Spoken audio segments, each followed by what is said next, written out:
어떻게 명절은 잘 새고 오셨습니까? 이번 설도 뭐 5인 이상 모이지 못하게 되고 뭐 그러다 보니까 아마 가족별로 모이는 분들이 아마 대다수였을 것 같다는 생각이 듭니다. 뭐 주민등록상 뭐 같은 가족이어야 된다고도 하고 또 5인 이상은 또 안 되고 뭐 그러다 보니까 작년 추석에 이어서 설에도 좀 이렇게 조용조용하게 보냈다는 생각을 합니다. 아쉬움이 많이 갖고 계신 분도 계실 거예요.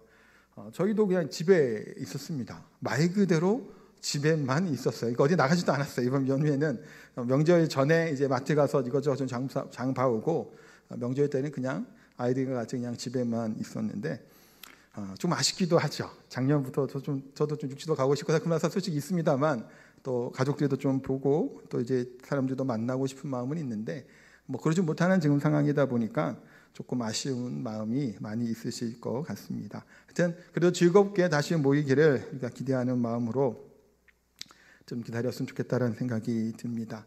지금 코로나 정책상 우리가 지금 좀 완화된다고 다음 주 이렇게 벌써 말씀을 드렸죠. 조금 그렇게 돼서 좀 나아지고 예배 드리는 것도 좀 이제 나아질 것 같다는 생각이 듭니다. 얼마 전에 발표가 나왔다고 하죠. 무슨 교회 예배 드리면서 코로나 걸리는 건 거의 안 걸린다라는 발표가 있었습니다. 별로 이렇게 이제 헤드라인에 좀 나오지 않아서 이게 관심이 없겠지만 예배나 이렇게 종교 행사를 하면서 가용된 경우는 거의 없었다고 합니다. 근데 그럼 뭐가 문제였냐라는 얘기가 그 이후에 소모임이나 식사나 하는 것들 때문에 이제 문제가 됐지 예배드리면서 되는 경우는 거의 없었다라는 얘기를 또 정부에서 손 반장이라고 하는 분이 발표를 했다고 합니다.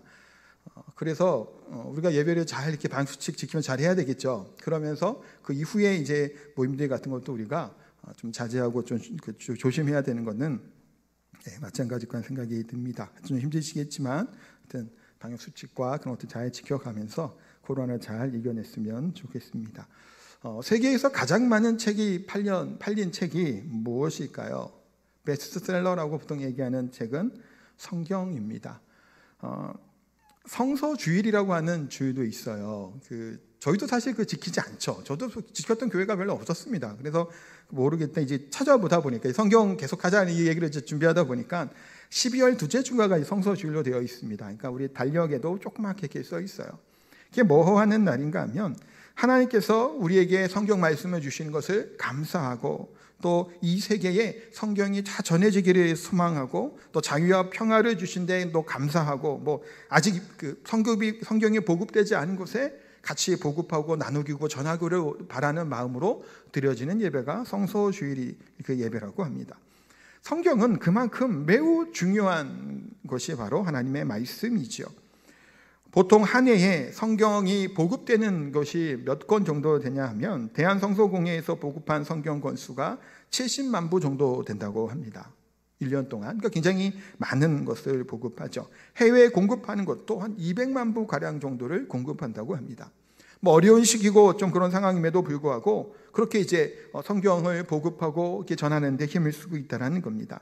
뿐만 아니라 세계 성서 공회에서 성경을 이제 여러 각지에 이제 보급되는 것들을 보면 2,500만 권 정도가 성경이 보급된다고 해요. 그러니까 전 세계적으로 성경이 전해지고 또 읽혀지고 또 이렇게 사고하는 것들의 어마어마한 숫자가 지금 전해지고 있다는 얘기로 볼 수 있습니다. 이만큼 성경은 베스트셀러라고 보통 얘기를 하죠. 그래서 많은 사람들이 성경을 가까이 합니다. 성경이야말로 뭔가요? 영원한 진리가 그 가운데 있고 하나님의 말씀이고 생명의 양식이라는 겁니다. 예수님께서도 신명기 4장 4절 말씀의 비유로 들어서 예로 들어서 말씀하죠. 사람이 떡으로만 살 것이 아니요 하나님의 입으로부터 나오는 말씀으로 살 것이다 라고 말씀했던 그 말씀입니다.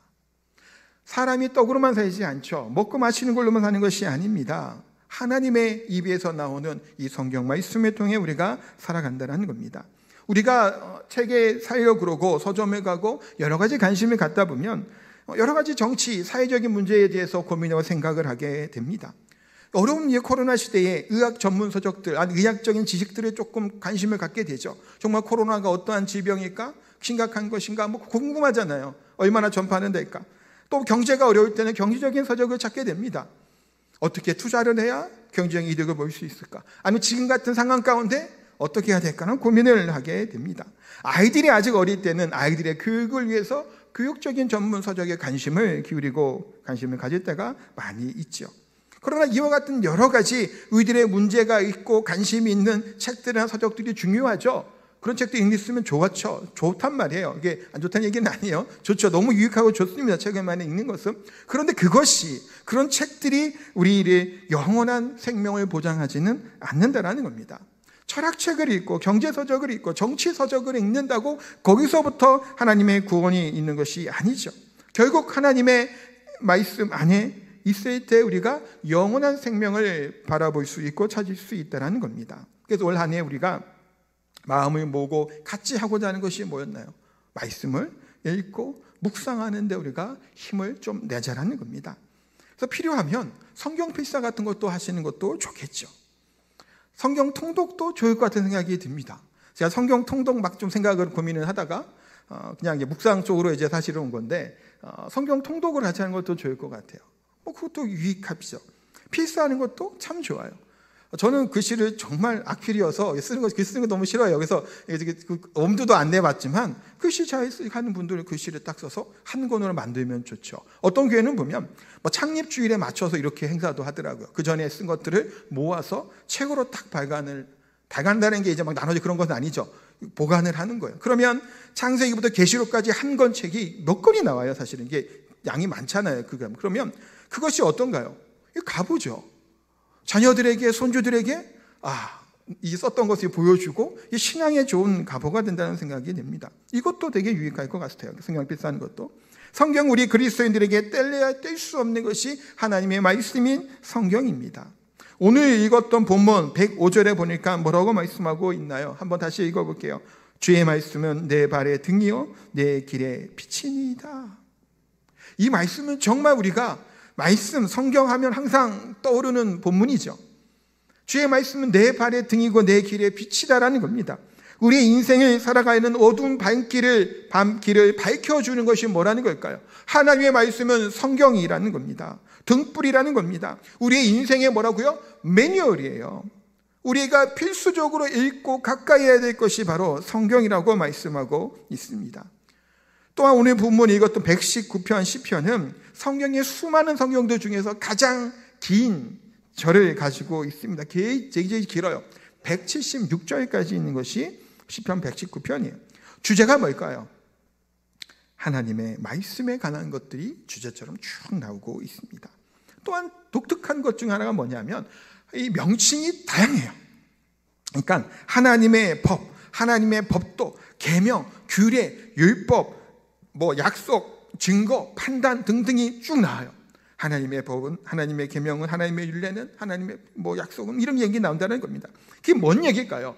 왜 하나님의 말씀이 성경을 그냥 하나님의 율법, 법 하나로 줄이지 않고 여러 가지 다양한 표현을 써가면서 시편 기자는 하나님의 말씀을 얘기하고 있을까요? 그만큼 하나님의 말씀의 다양성을 이야기하고 있고 풍성함을 이야기하고 있습니다.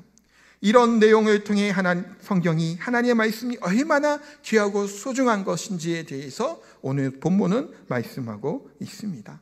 그렇기 때문에 우리 기독교를 말씀의 종교, 성경의 종교라고도까지 이야기를 합니다. 그만큼 한국 기독교 같은 경우는 성경 말씀을, 하나님의 말씀을 굉장히 강조하고 중요시 여기는 것들을 보게 됩니다. 처음 신앙을 생기고 믿음이 생길 때도 뭐로 말미암아 신앙이 생기나요? 하나님의 말씀이죠. 말씀을 떠나고서 우리의 믿음이 자라나지 않습니다. 또한 신앙생활을 하는 데 있어서 우리의 삶을 이끌어가는 원동력은 어디서부터 나오는 걸까요? 하나님의 말씀에서부터 나온다는 겁니다. 우리의 삶을 승리하기 위해서 전신갑주를 취하고 영적인 전쟁에 싸우는 승리는 뭐가 필요한 거예요? 하나님의 말씀, 성령의 검이 필요하다는 겁니다. 뗄래야 뗄 수 없다는 거예요. 그렇게 제일 좋은 신앙은 말씀 중심의 신앙입니다. 말씀에서 벗어나는 신앙, 이상 것들에 추구하는 신앙은 이거는 잘못된 신앙이죠. 말씀 안에 우리가 거해야 된다는 겁니다. 그렇게 강조한 이 말씀, 성경은 어떻게 기록될 것일까요? 그래서 생각해 볼 것은 이겁니다. 성경은 하나님의 감동으로 기록되었다라는 겁니다. 디모데후서 3장 16절 그 앞에 부분 같이 한번 읽도록 합니다. 모든 성경은 하나님의 감동으로 된 것으로. 자, 베드로후서 1장 21절도 읽겠습니다. 예언은 언제든지 사람의 뜻으로 낸 것이 아니요 오직 성령의 감동하심을 받은 사람들이 하나님께 받아 말한 것입니다. 아멘. 모든 성경은 뭐라고요? 하나님의 감동으로, 성령의 감동으로 기록되었다. 여기 베드로후서에 보면 예언이라고 말씀하죠. 예언은 성경을 이야기해요. 이 성경은 사람들이 각자 자기 마음대로 기록하고 쓴 것이 아니라 하나님의 감동, 성령의 감동을 받아서 이것을 기록되었다라는 겁니다. 그래서 성령의 감동을 영감받았다라고도 이야기를 해요. 영감 중에서도 몇 개 나오죠. 뭐 축시적 영감, 뭐 문학적 얘기합니다. 뭐 유기적 영감을 우리가 보통 따르는 하여튼 그런 얘기를 해요. 그러니까 그렇게만큼 하나님이 사람들을 통해서 이것을 기록하게 하셨지만 그것을 기록하게 하신 분은 누구라는 거냐면 하나님이라는 것을 말씀하고 있습니다. 작년에 봤던 에베소서 말씀 거의 1년 동안 이렇게 많이 봤죠. 함께 묵상했던 에베소서는 무슨 책인가요? 편지입니다. 에베소서예요. 에베소에게 보내는 편지. 서신서라고 그래서 얘기를 합니다. 로마서부터 시작하는 뒤에 쭉 나오는 다 편지예요. 그거는 사람이 쓴 편지입니다. 그래서 고린도 전서는 고린도 교회에게 쓴 편지이고, 골로새서는 골로새 교회에 쓴 편지이고, 데살로니가 전서 후서 이것도 다 데살로니가 교회를 향해 쓰는 편지입니다. 저자는 누군가요? 바울이죠. 창세기, 출애굽기, 레위기, 민수기, 신명기라고 하는 5권을 가지고 보통 뭐라고 얘기하냐면 모세오경이라고 이야기를 합니다. 이 성경은 누가 썼다는 얘기일까요? 모세가 쓴 책이다라고 해서 모세오경이라고 이야기를 합니다. 성경이 갑자기 추측 해갖고 무슨 영화처럼 글씨가 막 기록된 것이 아니에요. 사람이 이와 같이 펜을 들고 쓴 겁니다. 태초에 하나님을 쓴 거예요. 기록된 말씀이라는 겁니다. 그런데 이렇게 쓴 책이 어떻게 됐다라는 건가요? 하나님의 감동, 성령의 감동으로 기록되었다라고 말씀하고 있는 겁니다. 성경이 기록된 시기가 언제일까요? 1600년 정도 되는 그 시간차가 있다라는 겁니다. 앞서 기록된 성경과 뒤에 마지막에 있을 성경의 차이가 그렇게 길어요. 그런데 그 사람들 중에 사람도 한 40여 명에 되는 사람들이 성경을 썼어요. 그럼에도 불구하고 이 모든 기록하는 사람들이 모여서 어떻게 이것을 쓰고자 하고 모인 것이 아니죠. 작가들이 대본을 쓰기 위해서 모여서 고민한 것도 아니에요. 각자 하나님의 감동으로 영감을 받아서 편지를 기록한 겁니다. 그런데 이 성경은 어떤가요? 여러 다양한 사람들, 때로는 지식인들이 써요. 모세와 같은 사람들, 왕자의 교육, 왕의 교육을 받은 사람이죠. 지식인이었습니다. 바울도 마찬가지죠. 베드로 같은 사람, 아까도 읽었죠, 베드로후서. 그렇게 똑똑한 사람이 아니었습니다. 그러나 그런 사람도 성경에 기록하였죠. 그런 여러 가지 사람들이 모여서 기록된 것이 이 지금 성경이에요. 그런데 66권의 성경이 통일성이 있는 겁니다. 정황부호성을 가지고 있는 것이 하나님의 말씀인 성경이라는 겁니다. 놀라운 일이죠. 어떤 한두 사람의 저자가 있는 것이 아니 수많은 사람들이 쓴 책이 바로 성경이에요. 성경. 그 2000년 가까이 되는 긴 시간 동안 기록한 것이 하나님의 말씀입니다. 그러기에 이 성경이 하나님의 말씀은 변함없는 진리가 된다는 사실을 우리가 깨닫게 되고 알게 됩니다. 그러기에 이 성경이 어떻게 우리가 받고 살아야 될까요? 이 성경만이 우리 인생의 지침서라는 것이 두 번째예요. 우리 삶의 인생의 지침이죠. 사람마다 사실 성향들이 조금 다르긴 합니다만 가전제품이나 물건들을 사게 되면 거기에 이제 제품 사용 설명서라고 나오는 것을 줍니다. 또 매뉴얼이라고 보통 그걸 주죠. 그것을 읽어보나요? 어떤 사람은 좀 읽어봐요. 어떤 사람은 그냥 쨍쨍쨍합니다. 자기 감대로 그냥 하는 사람이 있어요. 저 같은 경우는 보통 그 제품 설명서를 보고 읽어봐요. 다 안 읽지라도 필요한 것들은 항상 찾아서 그 매뉴얼 보고 이제 이렇게 조작을 하든가 만드는 편입니다.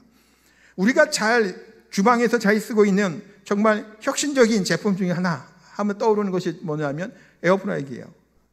다들 집에서 쓰시죠. 이 전자레인지 시대에서 에어프라이기 넘어가니 이거는 대단해요. 죽은 음식도 살린다고 할 만큼 맛있게 만들어내는 게 에어프라이기. 근데 에어프라이기도 사용하는 방법이 있죠. 치킨을 돌리는 것은 몇 분을 돌릴까요? 200도의 온도에서 15분에서 20분을 돌려라 써있단 말이에요. 피자를 돌릴 때 180도 온도에서 15분 이렇게 써있단 말이에요. 군고구마를 만들기 위해서는 어떻게 해야 될까요? 200도의 온도에서, 제가 하는 방법, 200도의 온도에서 1시간 정도 돌리면 이만한 그 싼 고구마 있죠. 큰 거. 제스코. 보통 그거 사다 먹고 싸니까. 근데 1시간만 그렇게 돌리면 어디서 파는 거 못지않은 맛있는 군고구마가 나옵니다. 이게 다 뭔가요? 사용하는 방법이죠. 매뉴얼대로 하는 겁니다. 휴대폰을 어떻게 쓰시나요? 정확하게 기능들을 잘 사용하고 계시나요? 그 모르고 전화만 하시는 분들이 있죠. 문자만 간신히 하는 분들도 있습니다. 사용 방법을 모르면 못해요. 비싸게 돈 주고 사봐야 소용이 없습니다. 전자기기라고 하는 것이 좀 관심을 가지면 끝도 없습니다만 미리 저도 뭐 사기 전에 리뷰를 막 찾아봅니다. 사용 방법이 뭔지를 막 찾아봐요. 그러다가 이제 다루죠. 지금 설교할 때도 제가 이런 거 들고 지고 나왔습니다. 이거 진작에 있었는데 바로 안 들고 나왔어요. 왜 안 들고 나왔을까요? 종이가 익숙하잖아요. 저도 한 몇십 년 동안 종이로 이렇게 설교하다가, 그래서 지난번 특세하면서 이거 이용해서 한번 새벽에 해봤어요. 좋더라고요. 그래서 이제 주일날도 미리 연습을 좀 한 거예요, 사실은. 주일날 갑자기 이거 들고 와갖고 하는데 이게 어색하면 당황스럽잖아요. 설교 이렇게 막 해야 되는데. 그래서 특세 때 이용해서 한번 이걸 사용해보고, 지금은 이제 주일 설교도 이걸 씁니다.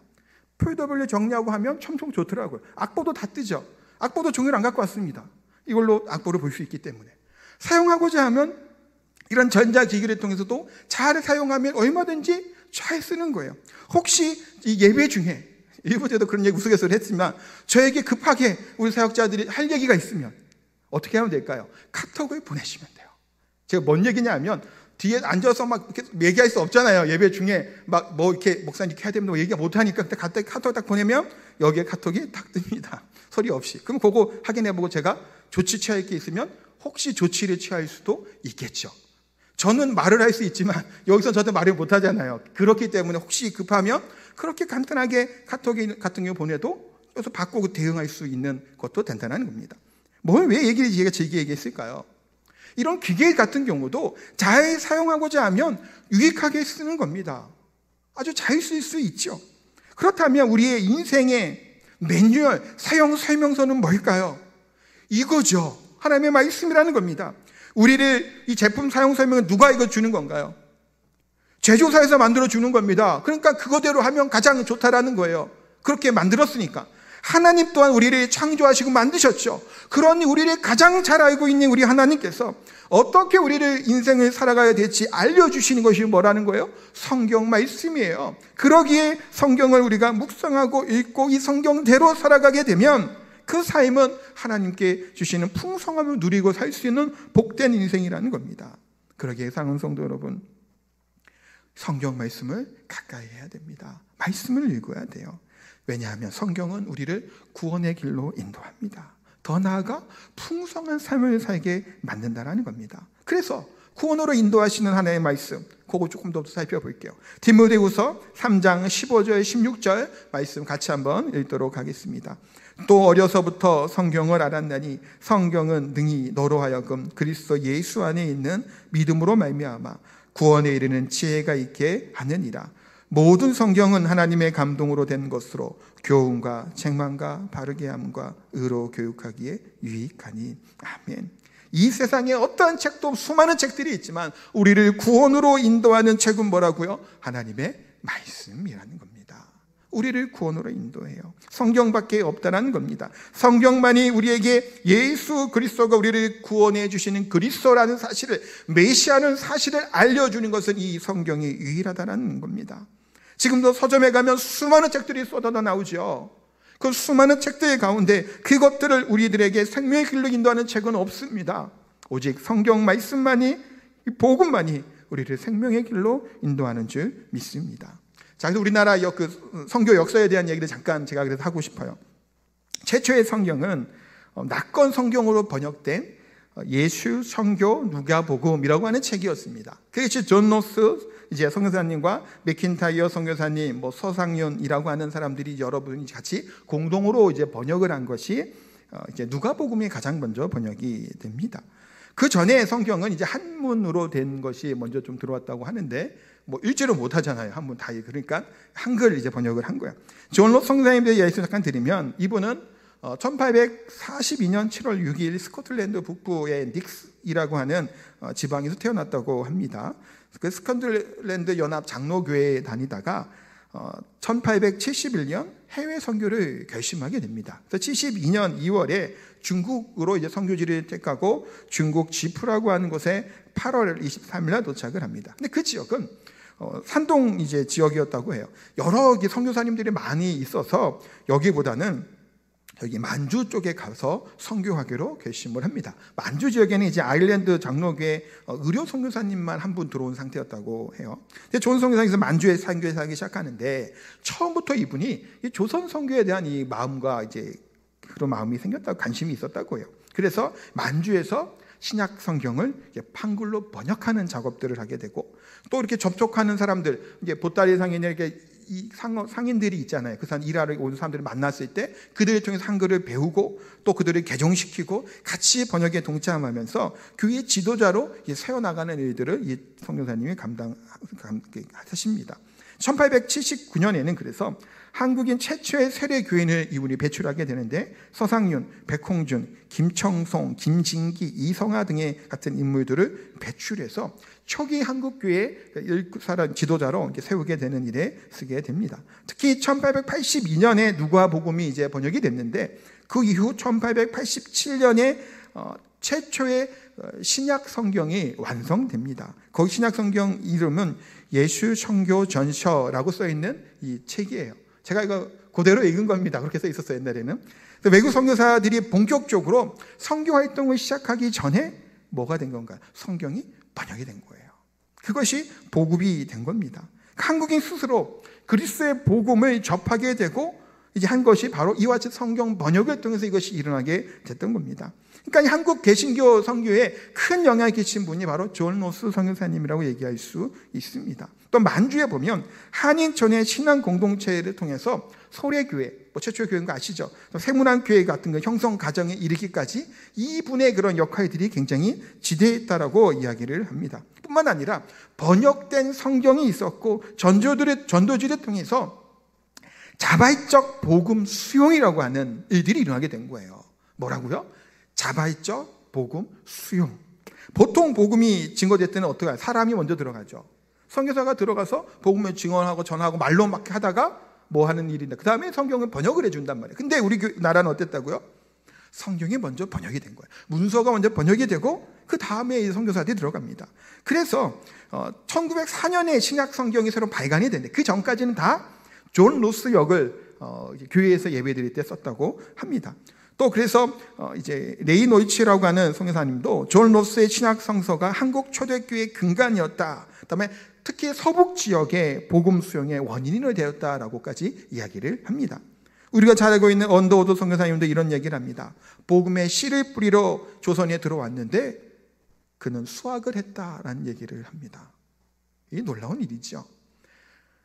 언더우드가 들어왔을 때 이미 어땠다라는 거예요? 성경을 알고 있었던 거예요. 뭘 통해서? 번역된 이 성경을 통해서 사람들이 성경을 접하게 된 겁니다. 그래서 한국교회 이렇게 얘기할 때는 자생적 기독교인이 많았다는 얘기를 그래서 합니다. 놀라운 일이죠. 누가 전하지 않고 선포하지 않아도 성경 말씀을 통해서 뭐 해야 됐다는 거예요? 복음을 믿었다는 거예요. 문서를 읽으면서 문서 성경의 중요성을 보통 많이들 이야기를 하는 겁니다. 성경을 읽음으로 성경을 통해서 진리의 말씀을 깨닫게 되는 일들이 막 일어나게 된 거예요. 그러니까 이미 선교하러 들어왔더니 물을 익고 버린 거예요. 조금만 딱 해주면 바로 이제 다 수확이 되는 거예요. 뿌리는 과정이 얼마나 기나요, 사실은. 열매 맺기까지. 때로는 씨 뿌리다가 죽는 선교사도 많았어요. 순교의 피를 흘리고 씨 뿌린 가정들이었죠. 나중에 후대에 그것을 거두잖아요. 근데 우리 한국교회는 어땠다고요? 이미 추수하게 되었다는 거예요. 언더우드 선교사님 잘 아시잖아요. 최초의 선교사로 알고 있죠. 그런 분도 그랬다는 겁니다. 그럼 그 하나님의 말씀은 뭐라고요? 능력이라고 구원으로 인도하는 방법이라는 겁니다. 구원 다음에 구원 이후에 우리의 삶 또한 복된 인생으로 이끄시는 것이 바로 하나님의 말씀이에요. 오늘 본문 110절 말씀에 이렇게 말씀하죠. 110절, 104절 계속해서 읽겠습니다. 내가 주의 말씀을 지키려고 발을 금하여 모든 악한 길로 가지 아니하여 싸우며, 또 104절, 주의 법도들로 말미암아 내가 명철하게 되었으므로 모두 거짓 행위를 미워하나이다. 아멘. 뭔 말씀일까요? 법을 말씀을 지키기 위해 발을 금하게 됐다는 겁니다. 또한 거짓 행위를 미워하겠다는 거예요. 뭔 얘기인가요? 하나님의 말씀으로 말미암아 악한 길에 빠지지 않게 되고 막아주는 것이 뭐라는 거예요? 성경이에요. 하나님의 말씀이라는 겁니다. 마귀와 사탄은 끊임없이 우리를 어떻게 할까요? 우는 사자와 같이 으르렁 되는 겁니다. 삼키자를 두루 찾는다고 말씀하고 있죠. 넘어뜨리려고 쓰러지게 만든다라는 겁니다. 그런데 이 넘어지고 쓰러지는 그 가운데 지킬 수 있는 방법이 뭐라고 시편기자는 고백하고 있습니까? 하나님의 법, 하나님의 말씀으로 말미암아 내가 악한 길에 빠지지 아니하였다라는 거예요. 우리가 미혹에 빠지지 아니하였다고 말씀하고 있습니다. 예수님께서 공생의 사역을 시작하기 전 40일 동안 금식 기도를 하시고 마귀의 사탄의 시험을 받으셨습니다. 예수님이 어떻게 마귀의 시험을 이겨냈나요? 하나님의 말씀이었죠. 그러기에 말씀이 우리를 이겨내게 하고 살아갈 수 있는 것이 말씀이라는 겁니다. 예수님의 말씀을 통해서 시험하죠. 부귀영화를 통해 시험합니다. 마찬가지예요. 우리들을 미혹할 때도 약한 세력과 이 세계에서는 우리를 미혹합니다. 때로는 뭐로 유혹하죠? 하나님의 말씀으로 우리를 흔들었나요? 말씀으로. 말씀을 제대로 알지 못하면 미혹되고 넘어가는 겁니다. 왜 이단에 빠지나요? 잘못된 말씀이 들어와서 그 말씀이 맞는 줄 굴러가는 거예요. 그래서 우리가 말씀을 바로 알아야 됩니다. 사탄은 끊임없이 부귀와 영화를 통해서 우리를 유혹하죠. 시험합니다. 이 시험을 이길 수 있는 방법은 하나님의 말씀밖에 없는 줄 믿습니다. 사랑하는 성도 여러분, 우리의 인생은 한치 앞도 모른다고 얘기를 하잖아요. 그렇죠, 사실. 우리는 연약합니다. 어느 누구도 예외 없이 우리 이 세상의 삶 가운데 어두운 세상에 살아가잖아요. 안개와도 같잖아요. 내 앞에 있는 뭐가 있는지 어떻게 알아요? 당장 지금 이후에 어떠한 일이 있는지도 모르는 것이 우리들의 삶입니다. 그런데 시편 오늘 본문 105절에 뭐라고요? 주의 말씀은 내 발의 등이요 내 길의 빛이다라고 말씀하는 겁니다. 이 어두운 세상 가운데 우리가 이겨낼 수 있는 것, 주의 말씀을 따라 살아가게 될 때 우리가 가야 할 길을 바로 찾아갈 수 있다는 겁니다. 우리의 인생의 성경은 뭐가 되나요? 내비게이션이 되는 겁니다. 지도가 되는 거죠. 나침판이 되는 겁니다. 때로는 풍량계처럼 뭔가가 되는 거죠. 방향을 지켜준다는 겁니다. 갈 길을 몰라 헤매고 좌절하고 낙심하게 될 때 우리를 일으켜줄 수 있는 것은 하나님의 말씀인 줄 믿습니다. 뿐만 아니라 우리의 인생 가운데 우리를 미혹하고 우리가 지롭게 이상 이겨내고 살아갈 수 있는 방법은 98절 말씀에 또 그런 얘기들이 나와요. 주의 말씀에 가까이 하면 뭐라고요? 원수보다 지혜롭게 하신다라고 말씀합니다. 99절 100절에서도 보면 이 명철함이 스승보다 낫고 노인보다 낫다라고 말씀하고 있습니다. 우리의 인생의 지혜를 어디서부터 얻는다는 걸까요? 하나님의 말씀, 성경에서부터 우리의 인생의 지혜를 얻을 수 있다라고 말씀하고 있습니다. 그래서 165절을 같이 한번 읽겠습니다. 주의 법을 사랑하는 자에게는 큰 평안이 있으니 그들에게 장애물이 없으리이다. 아멘. 하나님의 말씀을 사랑하는 자에게는 평안을 주신다라는 겁니다. 우리를 흔들어 놓고 미혹하는 세계로부터, 또 우리가 지혜를 요구해야 되겠죠. 지혜롭게 살아간 이때로부터 노인보다 스승보다 나은 지혜를 주므로 말미암아 우리가 뭐 한다고요? 큰 평안이 우리에게 임한다라고 말씀합니다. 우리 인생에 장애물이 막고 있어. 이 장애물로부터 우리를 지키시고 보호하신다라고 말씀하고 있습니다. 우리가 늘 그래서 말씀을 가까이 해야 됩니다. 말씀을 읽고 묵상해야 되죠. 그래서 이 말씀이 우리를 지배하고 이끌어 나갈 수 있도록 해야 될 줄 믿습니다. 그럴 때 참된 평안이 우리에게 오게 될 줄 믿습니다. 그러기에 우리는 말씀을 어떻게 해야 될까요? 성경을 묵상해야 됩니다. 그냥 이렇게 있는 걸로만 되지 않죠. 97절 말씀 같이 읽겠습니다. 내가 주의 법을 어찌 그리 사랑하는지요. 내가 그것을 종의 작은 소리로 읊조리나이다. 또 102절 103절도 읽겠습니다. 주께서 나를 가르치셨으므로 내가 주의 규례들에서 떠나지 아니하였나이다. 주의 말씀의 맛이 내게 어찌 그리 단지요. 내 입에 꿀보다 더 단이다. 아멘. 하나님의 말씀이 얼마나 사랑스럽고 달고 맛있냐라는 것을 시편 기자는 고백을 하는 겁니다. 어떤가요? 하나님의 말씀이 달콤한가요? 그 맛을 우리가 점점 알아갔으면 좋겠습니다. 예수님도 요한복음 14장 21절에 이렇게 말씀을 하죠. 나의 계명을 지키는 자라야 나를 사랑하는 자니 나를 사랑하는 자는 내 아버지께 사랑을 받을 것이요 나도 그를 사랑하여 그에게 나를 나타내리라. 나의 계명을 지키는 자여야 된다는 겁니다. 예수님은 아무리 우리 하나님을 사랑합니다 얘기해도 말씀을 지키지 않고 순종하지 아니하면 사랑하지 않는 거예요. 분명히 말씀하잖아요. 나의 계명을 지키는 자야 사랑하는 자라고. 그러면 그 사랑하는 것처럼 우리 자는 그의 말씀대로 순종하고 그 말씀을 사랑하는 자는 하나님이 항상 함께 하시겠다라고 말씀하고 있습니다. 97절에 보면 말씀은 읊조린다라고 말씀하죠. 이 읊조린다고 하는 말은 예전 우리 성경 개역 한글에는 묵상이라고 또 번역을 했습니다. 또 뭐 묵상, 읊조린다. 종일토록 내가 하나님의 말씀 읊조린다고 하죠. 이게 뭔가요? 되새김이라고 지난주에 한번 얘기를 했죠. 묵상하는 거에 대해서. 하가라고 하는 히브리어 쓴다고 말씀을 드렸습니다. 되새김질하는 거. 계속 씹고 또 씹는 거예요. 소가 여물을 먹고 그 여물을 계속 되새김질한다 그러죠. 위가 몇 개 된다고 해요.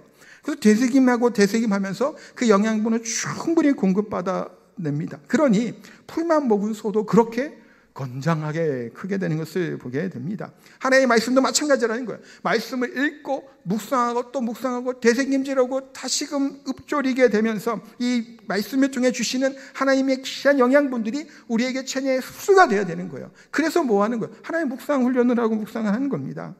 그게 묵상이죠.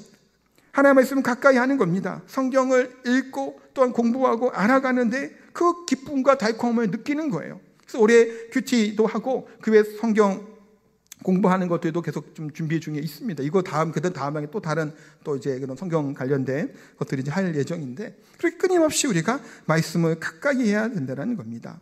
이 세상의 지식들 필요하죠. 세상 돌아가는 얘기도 알아야 됩니다. 뉴스도 봐야 되죠. 그러나 가장 소중하고 귀한 것은 하나님의 말씀입니다. 예전에 어떤 조사에 이런 조사가 나왔다고 합니다. 한국교회 성도들이 얼마나 기도할 것인가 라는 조사를 했답니다. 평균 예전에 조사한 기록 하나는 24분 몇 초 이렇게 기도한다고 나왔다고 해요. 그 전 몇 년 전에는 27분 동안 기도한다고 했답니다. 그러면 말씀은 얼마나 읽을까요? 기도하는 시간이 한 20분 정도 된다 그러면 지금 뭐 한 20분 될까요? 평균 이렇게 설문조사 했다는 거예요. 그 말씀을 얼마나 읽으시나요? 우리 기도하시는 분들 계시잖아요. 항상 기도하시고 우리 뭐 권사님들, 집사님들, 장로님들 말씀을 얼마나 보시나요? 기도는 이만큼 하시면 아마도 성경 읽는 시간이 더 적을 걸로 보여지지요. 점점 갈수록 기도 시간도 점점 줄고 있고 말씀에 읽는 것도 점점 줄어드는 추세로 좀 가고 있는 것 같아요. 그런데 우리가 이럴 때 더 우리가 생각할 것은 말씀을 사랑하는 자들이 가득 차고 넘쳐야 된다는 겁니다. 말씀을 가까이 하고 묵상하고 그것을 실천하는 데까지 이를 수 있어야 되죠. 우리가 하나의 말씀을 주시는 그 복과 은혜와 그 달콤한 맛을 누리고 맛볼 수 있어야 됩니다. 그렇게 될 때 우리의 삶이 말씀을 통해서 움직이게 되고 말씀을 통해서 하나님 우리의 주장하시는 것을 경험하게 될 줄 믿습니다. 사랑하는 성도 여러분, 성경이 얼마나 큰 복인가요? 우리에게 있다는 것이.